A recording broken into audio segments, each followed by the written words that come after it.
बिहार में नीतीश सरकार को घेरने के लिए राजद और कांग्रेस का जो गठबंधन है वह किसी भी कारण से किसी भी रूप में पीछे नहीं हट रही है। जब मौके ले रही है तब हमला कर दे रही है और वही हमला भी लालू यादव तेजस्वी यादव का आया है निकल के कि मोदी जी के मंगल राज में बिहार में 3 दिन में 33 हत्याएं हो चुकी है, जिनमें मर्डर भी शामिल है, रंगदारी शामिल है, जिनमें चाकू मारकर हत्या करने की बात शामिल है। और यह बात सही भी है। आप जैसे ही बिहार का समाचार खोलेंगे तो आप देखेंगे कहीं गया में गोली मार दी गई, तो कभी पटना में गोली मार दी गई, तो कभी मुजफ्फरपुर में कैफे संचालक को गोली मार दी गई। और ये 33 घटनाएं ऐसी है जहाँ पे मौत हो गई है। इसके अलावा घायल लोगों की बात करें तो उसका तो कोई अंदाजा ही नहीं है।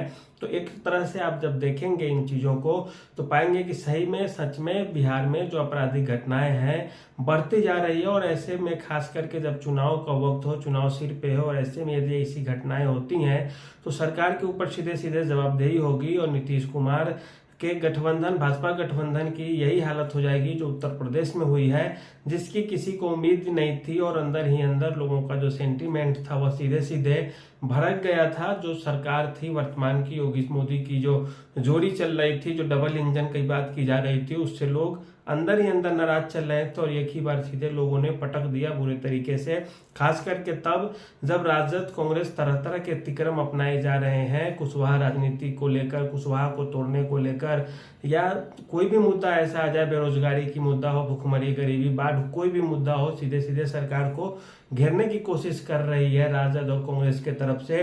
संसद में भी अब बवाल होना तय है, क्योंकि विपक्ष धीरे धीरे मजबूत होता जा रहा है। और ऐसे में यदि कानून व्यवस्था, लॉ एंड ऑर्डर की बात होगी बिहार में, तो सीधे सीधे नीतीश कुमार की सरकार आड़े हाथों आ जाएगी। लोग भी इस चीज से त्रस्त रहेंगे और लोग सीधे सीधे जनमत अपना बदल लेंगे।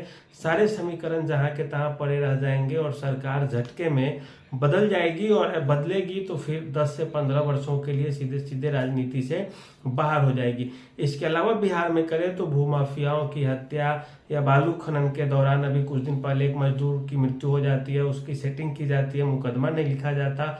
तो इस तरह की तमाम ऐसी खबरें हैं जो मीडिया के द्वारा चलाए जा रहे हैं।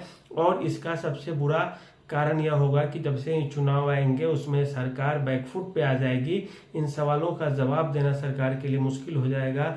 और जो राजद और कांग्रेस का जो गठबंधन है उसके तरफ कुछ प्रतिशत वोट सीधे सीधे फ्रस्ट्रेट होकर या एंटी इनकम्बेंसी के रूप में ट्रांसफर हो जाएगी। और सारी समीकरण ज्यों के त्यों रखे रह जाएंगे, जातीय समीकरण जहाँ जमीन पे ही रह जाएंगे और वोट में वो नहीं बदल पाएगा। और सीधे सीधे सरकार को हार का सामना करना पड़ सकता है। नीतीश कुमार की सरकार के लिए भी काफी जरूरी हो जाती है कि अब 1 साल कम से कम फूक फूक कर कदम रखें, एक एक कदम पे मिला के सावधानी के साथ चले, कि चाहे वो शिक्षा जगत का बात हो या किसी भी खनन से जुड़ा मुद्दा हो या अपराध से जुड़ा मुद्दा हो, हर मुद्दे पे संज्ञान लिए जाए, एक्शन लिए जाए। सबसे बुरी बात है पुलिस भी आती है जब बयान देने के लिए तो इस तरह से बयान देती है कि लगता ही नहीं है कि ये जिम्मेदारी इनके पास भी है। इस घटना के लिए ये भी जिम्मेदार उतने ही है जितने अपराधी हैं। धरपकड़ में तेजी नहीं होती है। 1-2 जगह तो हम अभी वीडियो देख रहे थे, लग ही नहीं रहा था कि पुलिस वाले, उनको न नॉलेज है किसी चीज का है, न उन्हें किसी चीज की ट्रेनिंग मिली है,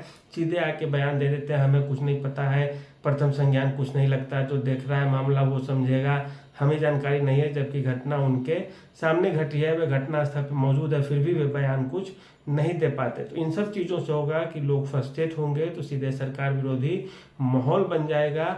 और राजनीति में विपक्ष आपको गलती खोज रहा है कि आप गलती करें, कि आपके ऊपर वह चढ़ जाए आसानी से। और इसके बावजूद यदि सरकार की आंखें नहीं खुलती है तो जो सहयोगी पार्टियां भी है वो भी आपसे दूर होने लगेंगी। और ऐसी में क्या दिक्कत होती है कि अकेले थकेले पड़ने के बाद चुनाव हारने की पूरी रणनीति तैयार हो जाती है। इसीलिए सरकार को चाहिए कि इन छोटे छोटे मुद्दों पे ध्यान दे और ऐसी घटनाएं न घटे, इसका खासा ख्याल रखा जाए। तो आज के लिए इतना ही, धन्यवाद।